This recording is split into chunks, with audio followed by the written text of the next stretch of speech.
Mo ni siya ang kuan, taga Davao. Isa sa dato sa Davao. Tag-iya sa Grillas Restaurant. Mo ni putlon sa doktor do katiil. Isa gid na nga daghan akong pasyente ani ba.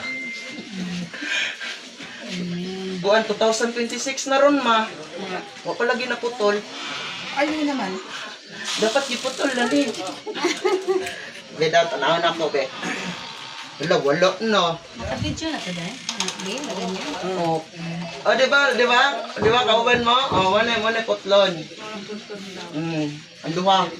Agay. Aray. Ang duha. Nagpaputol ang tata. Uy, ang sakto ma. 2023 no. Nang ano? 2023. 23 or 24.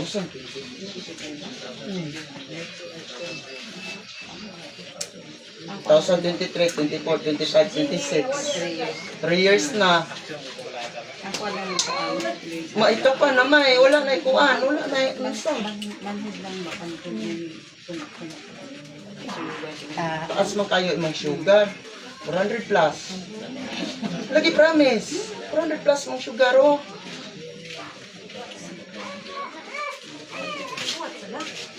Kabot yung kadre. Pila ka oras niyong biyahe? 15 hours. Muna ikutlon sa kuan. Ang nag-repair sa kuan eh, amiga niya nga unang nag-ila sa kuha. Amiga gyapon ni, langga gyapon ako sila.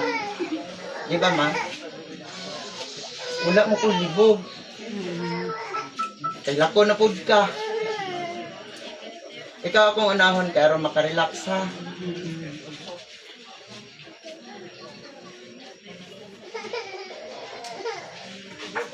Ano ni ani ka sa kuha diri ni apos man ka. Mo ni pasyente na pa sa Davao. Si Mami Beng Hondra.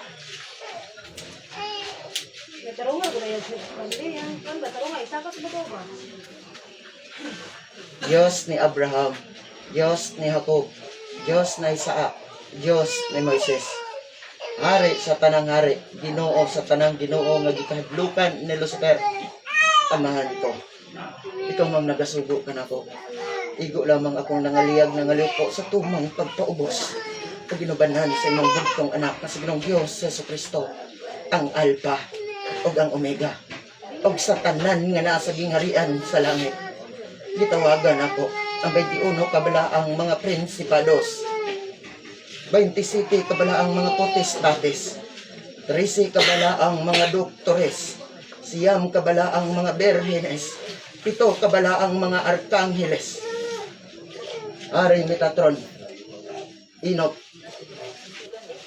mapa-espiritual man o material nga sakit sa ngalan ni Ginoong Jesucristo.